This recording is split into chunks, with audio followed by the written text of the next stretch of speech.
Awesome. As I mentioned before, this is part of a 3-part series about breaking down specific barriers, breaking down barriers. In this particular one, we're going to be going over breaking down barriers to create momentum. And to do that, I'd like to actually share a story. So I've gone through a lot of transitions over the last 5 years, and I've mentioned a lot of them in my previous videos. I went from married to being single again after 20-year marriage. I went from being a victim of my circumstances to being a victor over my circumstances. I went from physically and emotionally sick to being healthy and whole again. And I went from being broke as a joke to being financially free. But I think the biggest and most difficult transition that I've experienced most recently is the transition from employee to entrepreneur. Let me explain. I have been in a lot of different career fields over my career history of about roughly 25, 30 years. Every single one of those fields involved administrative support for a salary or a wage, working for other people. I am very, very good at making other people successful. I was in executive secretary positions. I was client service associate in the financial industry. I've been a project coordinator in the construction industry. I've been an administrative assistant in the educational fields. In all of these ways, I've always been safe. I've always felt safe because I could provide a steady salary or a wage. I knew exactly how much money I was going to be bringing home to the family. I had full benefits in every one of them. All my medical, everything was taken care of. And I had a boss that would give me assignments. They would tell me what to do. I would do whatever I needed to do to get it done. And I was very good at that. It even transcended that mentality of an assistant personality, just transcended every area of my life. I was an assistant to my friends. I would do anything I could to help them accomplish a goal. I was an assistant to my husband. I would often involve myself in his ministries and take, some of his jobs off his plate in order to make his life easier and less stressful, so that he wouldn't bring the stress home. And in every way, I was focused on other people and making other people successful. When I decided after my battle with cancer and everything was said and done with that, I decided that I wanted to travel the world. I wanted to, have financial freedom, and I wanted to have freedom over my time. I wanted to go see my kids more. I want to experience more of life than sitting behind a desk for 8 hours at a time, making other people look better. And as a woman in Hawaii, it's very expensive to live here. And I knew that as a single woman, I am never going to be able to move out of my mom's house and make my own way in this world. Afford an apartment, they're very expensive here, about 50% of your income on the average. And as a single person, it's nearly impossible to afford that. And I knew that if I was going to break the ceiling of the wage and salary caps that my particular style set brought in, I needed to work for myself. So I made the decision then and there in August of 2021 that I would do whatever I needed to find a way to work for myself. I knew I was going to have to learn some new skills. I knew I was going to have to, while working a full-time job, I was going to have to pay for that education. I was going to have to pay for whatever I needed. But I was hell-bent on putting that energy, that focus, that time in that direction. And I gave myself 1 year, and I would be working for myself. So I enrolled, deciding after a lot of research and a lot of different career fields, I decided, I've been in this reconstruction process. I've learned a lot of things along the way. What if I seal the deal and turn what I've learned into a way that helps other people? And so I decided to become a health and life coach. And I did, again, lots of research, did the right school that I knew was going to get me the results that I wanted. As I was going through the process over many, many months of going through those schools, doing the activities, watching there's a lot of videos. It was a self-paced school, so you watched a lot of video modules and did some exercises and activities with other students. I was running into major feelings of overwhelm. I would sit down to watch one of my videos and my eyes would just get heavy. And I would just start to get really, really tired. And then I would, kind of shake myself out and realize I'd missed, I don't know how many minutes worth of content. I couldn't remember. I was having trouble focusing on what they were saying, even when I was there listening actively and they were saying and teaching the content. I was having trouble focusing on their words. I remember I would also get incredible cravings, and I would go and I would have to eat popcorn, or I would have to go get some French fries, or I would immediately be like, you know what, I'm super hungry. And I would just go eat this giant meal. And I would just take these breaks and come up with these excuses to, take it easy on myself, or put it to the side, or I would get distracted by maybe something in my room that needed to be cleaned. I was running into all of this resistance. Have you ever been there? I'd love to know if you've ever experienced a time in your life where you've been running into major resistance. For whatever reason, you're having trouble focusing, you're maybe feeling distracted, tired, some cravings, some, I would love to know if you've ever experienced overwhelm or resistance. Go ahead and type in overwhelm or resistance into the chat section so that I know that I'm not alone in all of this, because it was weird to me. I am an extremely good studier. I have a lot of certifications. On top of my FINRA Series 7 and 69, I've got the Lean Six Sigma certification, the project management certification. I have so many different certifications. Going to school is not something that has ever been difficult for me. But in this particular situation, there was something that was getting in my way. There was a barrier. There were these strong emotions that made me feel scared. They made me feel ashamed of myself. They made me feel like giving up so many times. And they really made me feel like I had to hide myself away, that I was unqualified for this, that I was well in above my head. I felt like I was drowning. Have you ever been there? If you have, I'd love to see an emoji put into the comment section. And like I said, I would cope in really destructive ways. I would sometimes take naps just in the middle of the day. I would take naps, but I was never really getting any sleep because my brain would just be going a million miles a minute. I'd make excuses not to work. I'd make excuses to, take a break or just go to the beach or go on a hike. And I would get, or I would say, I really needed to get something else done first. It was more important to clean my room.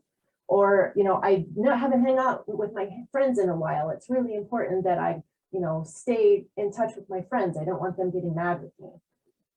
But the worst ones were when I would binge eat or drink alcohol to numb myself.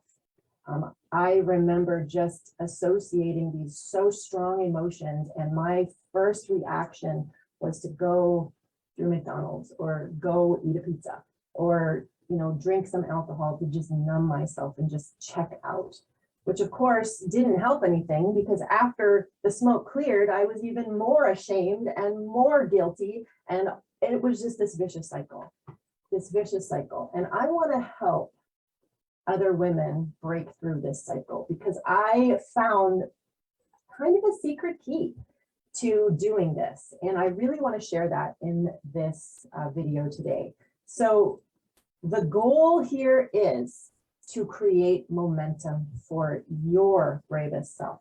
Whatever your goals are in the world, whether it be to reshape your body, whether it be to transition to a new career, you're going to experience resistance. And the reason why resistance is actually the reason and the reason for overwhelm. And what this is this happens when a belief system is being challenged. So whenever we're transitioning, making a big transition into a different identity, remember, as I've discussed in previous videos, Our identity is a series of lot of belief systems, and these belief systems are the way that we see the world.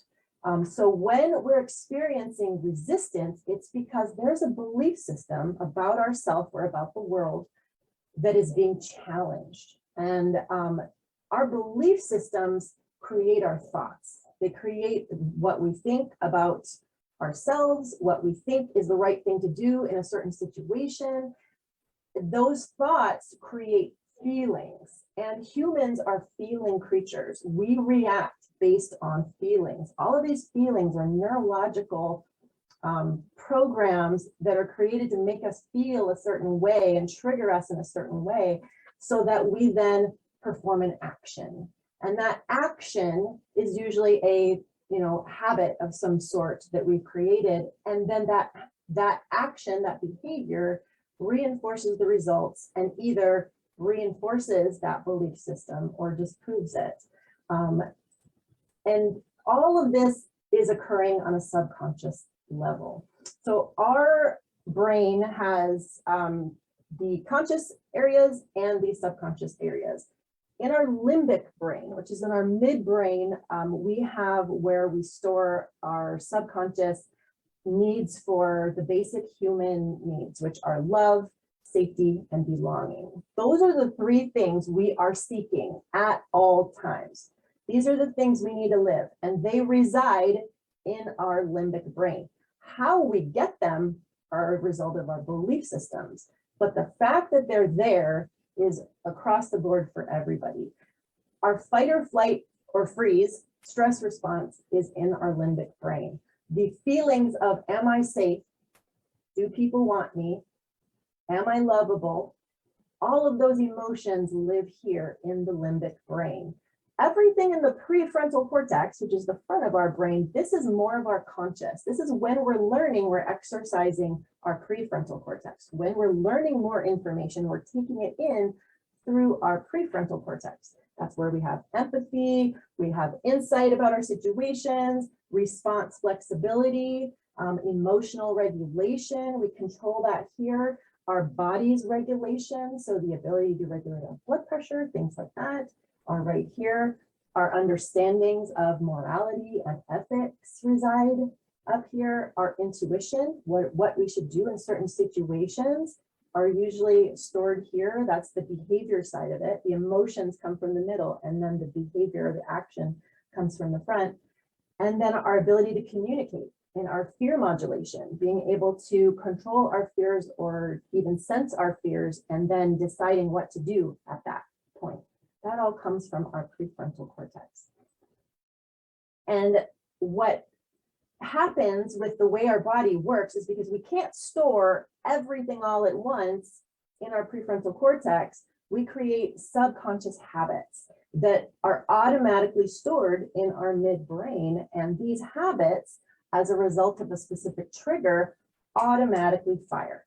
So it's like, if you've ever, like a computer, you press a certain keys, Control Alt Delete or whatever, a certain program pops up on the screen, and you're able to go through that program, which is usually either shut down the computer or open it up if you're on sleep mode.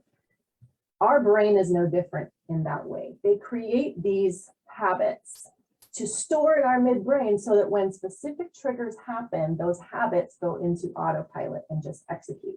And those habits are the thought connected to the feeling, connected to the action, and then the results of that action reinforce that habit. So this is called a habit loop.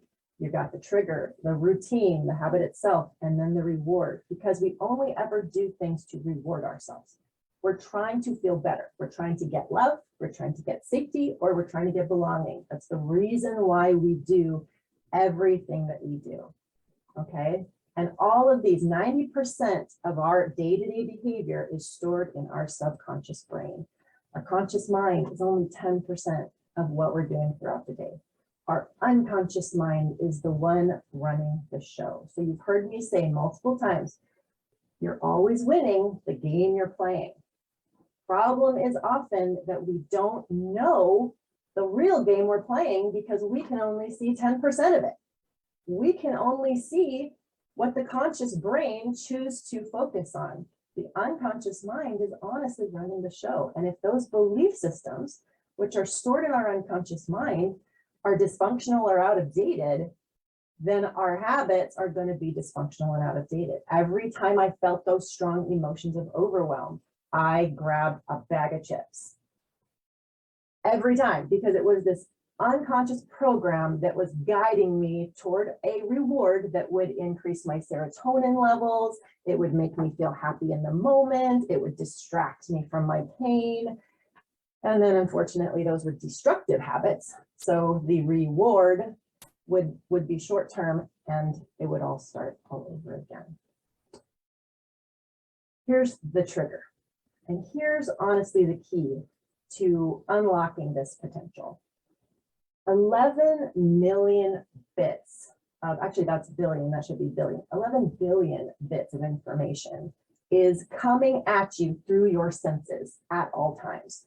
And this is not just, what you're hearing or what somebody's telling you or what you're reading. This is all your senses. So right now, my brain is taking in the temperature of the room. It's taking in the wind flow. It's taking in the sounds that people are talking about in other rooms. All of these things are coming in. And because only 40 to 50 bits of it are actually conscious, which is probably me talking to you right now.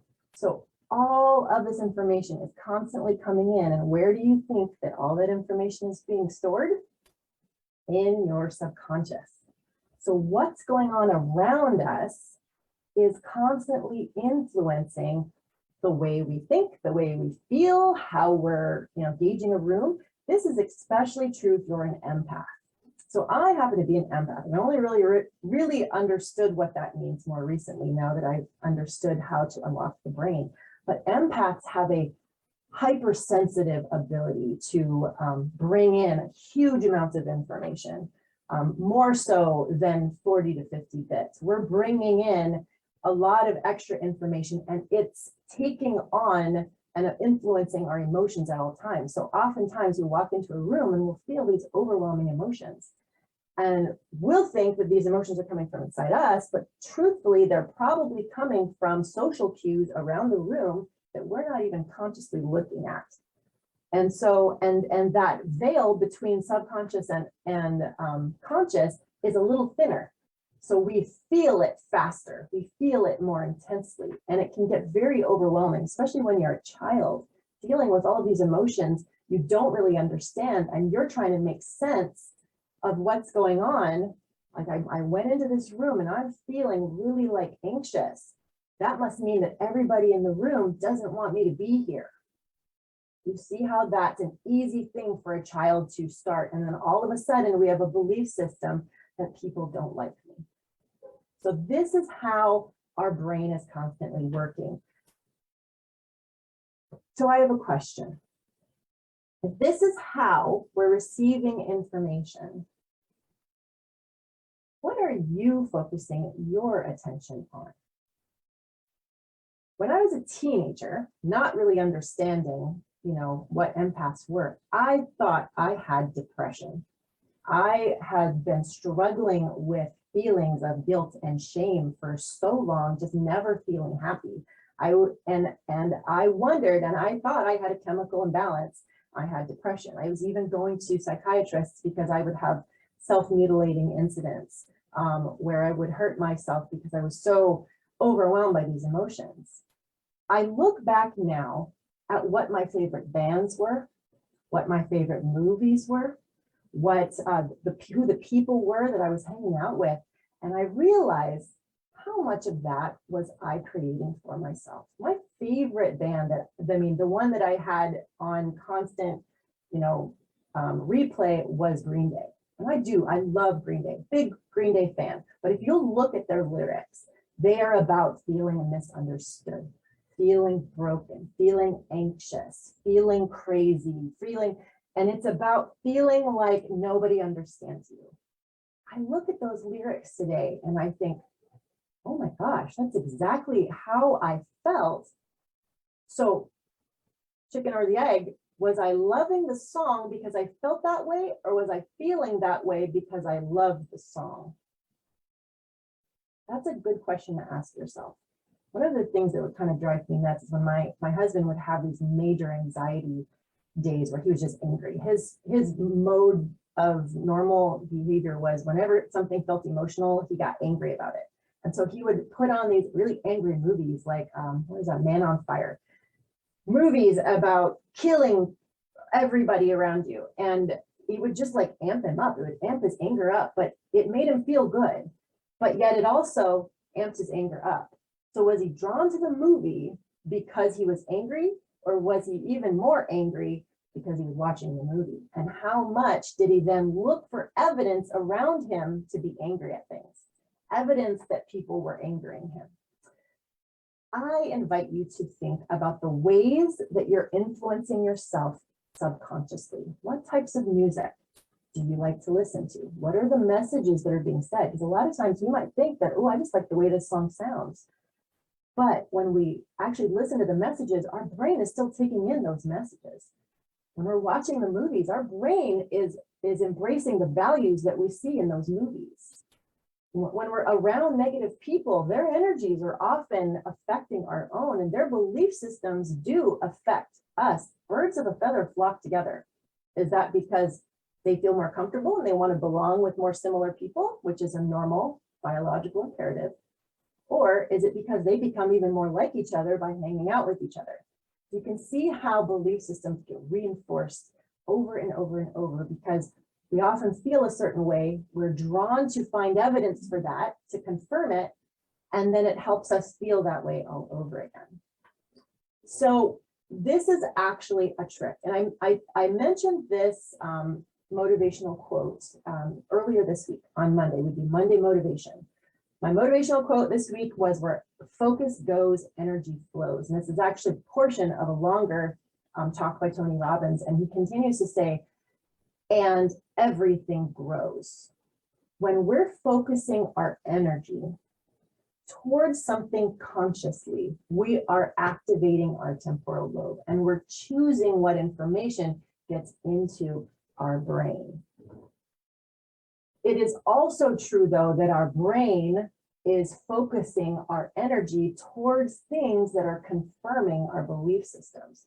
So we're seeing the world through our belief systems, which are creating a lens so that we can go out and find evidence to confirm it. And so if we believe that we're bringing in all of this subconscious information, how much more effective can we move toward our goals if we start harnessing the ways that our body's taking in information and protecting the right type of information? And so this is how we create momentum for our goals. If we want to convert our identity from an employee into an entrepreneur, we have to start looking at entrepreneurial things, thinking entrepreneurial ways, listening to entrepreneurs, and what they do, hanging out with other entrepreneurs that have those values. Those are the ways that we can mold our identity because we're influencing our subconscious mind. So I'm going to share with you, and this was a great slide that I found actually just before I got on.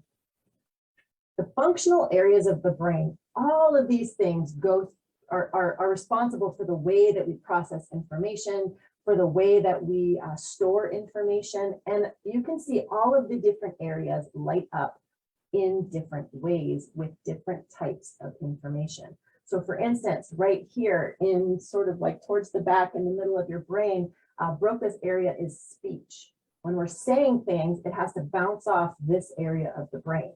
When we're moving around, the motor area is up here at the top. Our sensory area, so feeling things, is right next to that. We also have additional ones on the inside of our brain here. We have more speech actually that goes into the front too. So it's one thing to process information from speech, that's hearing it, and then understand what the speech is saying. And then when we say something, it bounces through our brain up to the front.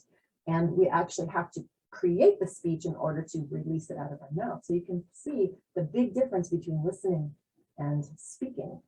We also have the visual areas and the auditory areas. All of these areas of our brain can be used to harness your new identity by filtering information in a specific way, but you have to be intentional about what kind of information you're using. And so I'm sharing with you today strategies for creating momentum. These are strategies for how to control the narrative of your identity. You choose what you want to become, you choose your goal, and then you surround yourself in ways that bring in information to help your subconscious programs begin to shift and change and feel a little different. I started incorporating all of these things since I first got divorced, because I was going through a huge transition of being divorced to being an independent woman. That was a really big identity shift. And I started implementing most of these strategies during that time. So for the last 5 years, I've been practicing pretty much every one of these strategies. And so I would like to share what's worked for me and invite you also to share some of yours. So if you have additional strategies or resources that you'd like to share with the group, definitely go ahead and put it in the comment section, because these are ways that we can help each other, right? Iron sharpens iron, people sharpen people. We are able to help by sharing resources and influencing each other. Who we hang out with influences our identity very much. So let's empower each other. You've come to this group for a good reason, to be empowered. Let me empower you. So here we go. So excited about these. So first, we're going to start with our eyeballs. There are several different ways to take in information through your eyes. You've got vision boards. Right back here on my wall, you can see lots of different pictures. It's hard for you to see the pictures. I have a vision of creating a retreat center in the Big Island for Phoenix women to come go through week-long retreats that just help to rewire their trauma, make them find the freedom that they're searching for so that they can go out into the world and influence the world. So I've created pictures of the Big Island, of houses that I think would be perfect type of looking house for this new retreat center that I want to create. I've put them all over my walls because over the last few years, I've noticed a huge shift in my ability to accomplish a goal by doing this practice. And some people just make boards, but I make entire vision walls, because I know when I wake up every morning, I'm looking immediately at that wall. I'm doing it consciously and unconsciously. In the middle of the night, if I'm restless, and that's when my subconscious is most to the surface when I'm sleeping, I might wake up and I might look at that wall. And so I've created a lot of different visions, and I've been able to accomplish every single one of them. So I'm super excited about the power of manifesting on a vision board. Anchors. So anchors are little things in your environment that remind you of a certain thought. So you connect the thought to an item, and then you put that item in a place that you're likely to see it, look at it, and reflect on it. When you reflect on it, you create then a mental habit for thinking that particular constructive thought, and it helps to create momentum in your day. I also love motivational quotes. Actually, so when I first moved back to Hawaii, I was able to get completely debt-free. It took about 2 years, but I got in my mom's house, got my own apartment, and decided I wanted to, and that's when I was diagnosed with cancer. I knew I needed to maintain a positive mindset if I was going to go through this battle. And so what I did is I put motivational quotes all over the walls of my apartment. I really wish I had taken pictures, but there were motivational quotes flooding every single wall all over my apartment. It felt like a college dorm room. It was kind of cool.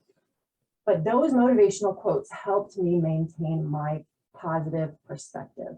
And in doing that, I was able to control my healing. I was able to optimally control my stress.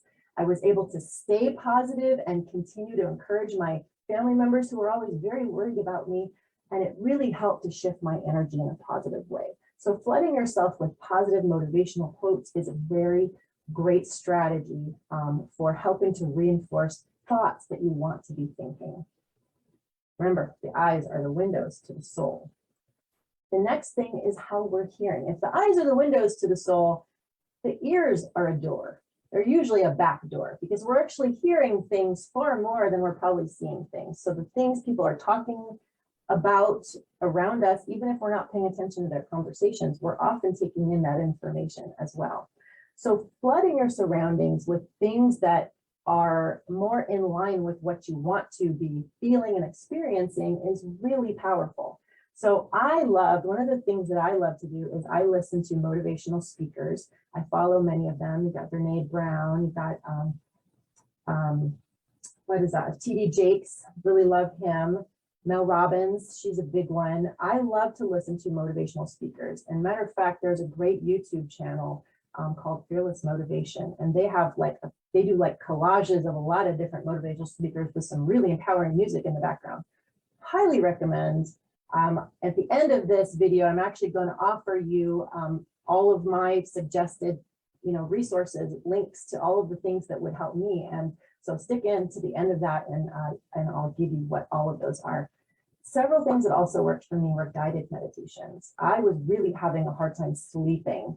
Whenever I get very anxious, I have a hard time shutting off my brain from whatever it is that's causing me that anxiety. I ruminate with thoughts that just spin, and I feel like a hamster on a wheel in my head. And when I'm trying to sleep, it really gets hard to sleep, and I end up dreaming about all of those things that I'm worried about.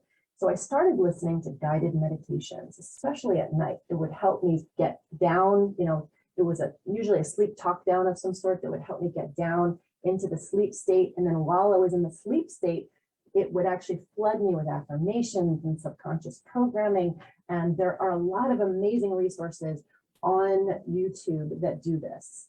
And so I will share those with you at the end of this video as well, because I found big energy shifts and more ease in sleeping when I used my ears the right way.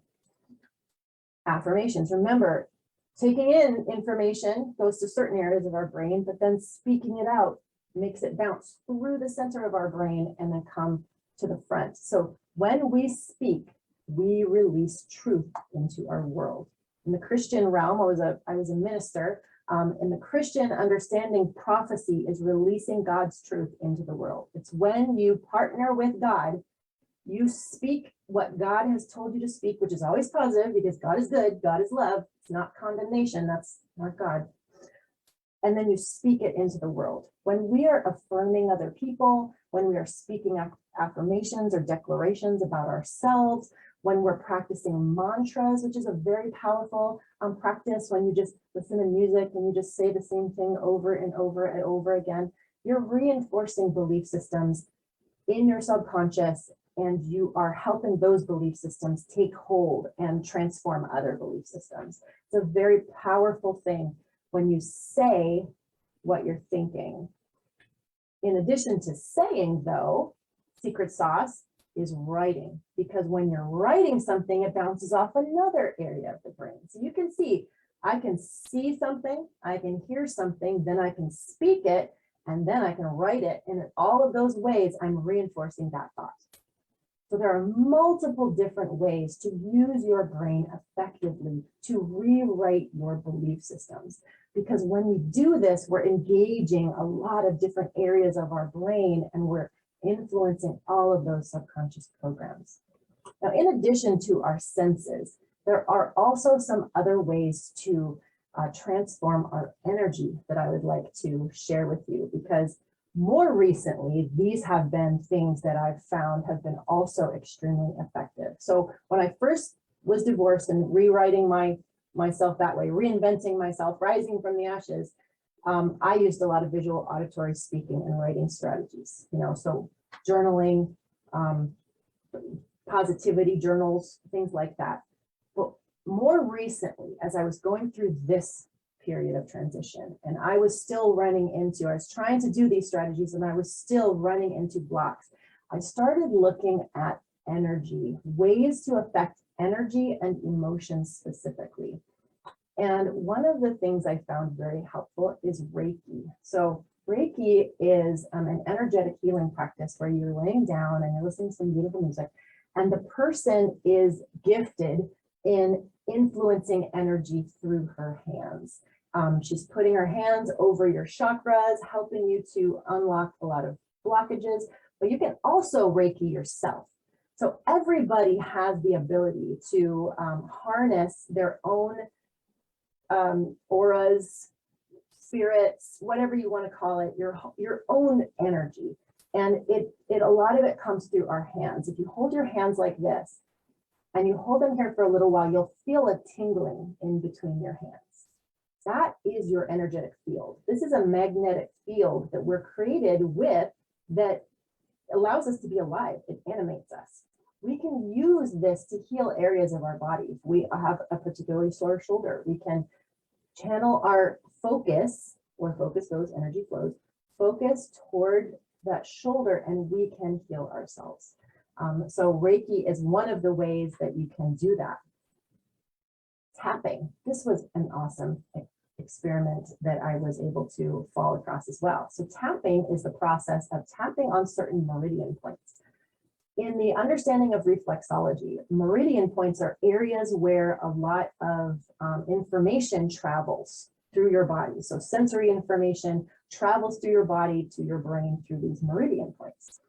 Tapping is a unique practice where you go through a series of tapping rituals where you're tapping on all of the meridian points. And as you're doing it, you're thinking certain thoughts and speaking certain truths to help you first shake up the emotion that you're trying to deal with. So first you're thinking about the emotion that feels raw. Then you're continuing through the process and you're converting that emotion and rewiring it to a different thought, so that that thought now has a new emotional response connected to it. It's a really brilliant thing. And there's a lot of great videos online, as well as a tapping app that I ended up downloading for all different kinds of goals. I mean, it could just be, you know, if you have certain thoughts or belief systems that you know are sabotaging you, like you were told as a child that you're worthless or that you're lazy, if you want to rewire those, this is one of the ways you can do it. So, oh, great. We have somebody entering my room. Welcome, Trisha. Hi. So tapping is one of the ways that you can actually activate those meridian points and rewire that information to different areas of your brain. And I'm happy to have a conversation with how this works with anybody. Hi. Hi, Trisha. Good to see you. All right. And the next one, this was one of the things actually that really helped me the most with destimulating my nervous system. And I learned so much about brain science just by learning about meditation. Meditation is the act of getting still so that you can focus your energy on areas of your brain and ignite areas of your brain that don't normally get a lot of exercise. So for instance, we are often very stuck in our head. We're often, doing tasks and being very task oriented, and we are working hard and things like that. All of those tasks are stored in the left hemisphere of our brain, but our emotions are guided by our right hemisphere of our brains. And in many ways, I believe that we have an underdeveloped right hemisphere of our brain. There are specific meditation and mindfulness strategies that can help you basically exercise the right area, the right hemisphere of your brain, but also strengthen the corpus callosum, which is the area between the two hemispheres. If we can strengthen that muscle, then it allows both hemispheres to balance and communicate with each other. This helps us with emotional regulation. It helps us regulate our fight or flight response. It helps us rewire certain thoughts and belief systems. And it's giving our brain, it's basically like putting your brain in a washing machine. It's just putting your brain in a washing machine and allowing it to just detox from a lot of pent up stress and anxiety. So it's a really very powerful tool. And if you'd like to know the specific type of meditation, because I found an amazing meditation that was so worth it for me and helped me completely destimulate all the PTSD from 40 years, I would love to share that with you. Just definitely put into the comment section meditation, and I will share with you a very special type of meditation. But there's lots of different types of meditation, but this one combines brain science and Eastern transcendental meditation and puts them together. It's fascinating stuff. The last way that has been extremely, probably the most effective with helping to break through our barriers and gain momentum toward our goals is understanding habit change, understanding what's going on. As I mentioned earlier, all of those habits are on autopilot, but there are ways to rewire the habits. And that's what habit change coaching does. Therapists focus on the emotions and maybe use, tapping or, talking through strategies. They often go to the emotion first and then try to rewire the thought.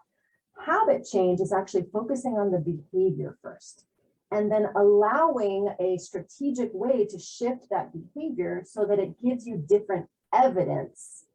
And then that evidence reshapes your belief. Because remember, the results of our behaviors either reinforce or rewire that belief. And so if we can rewire this habit change and connect it to a different reward, then the result of this new habit begin to shift the belief. We use, as a habit change coach, we use unique experiential exercises.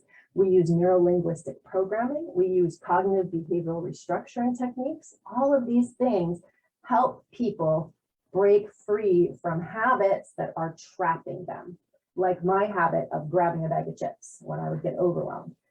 We can all rewire those habits. I don't even get cravings when I'm overwhelmed anymore. I still get overwhelmed. I'm not perfect. I still get overwhelmed, but I've learned to identify it earlier now.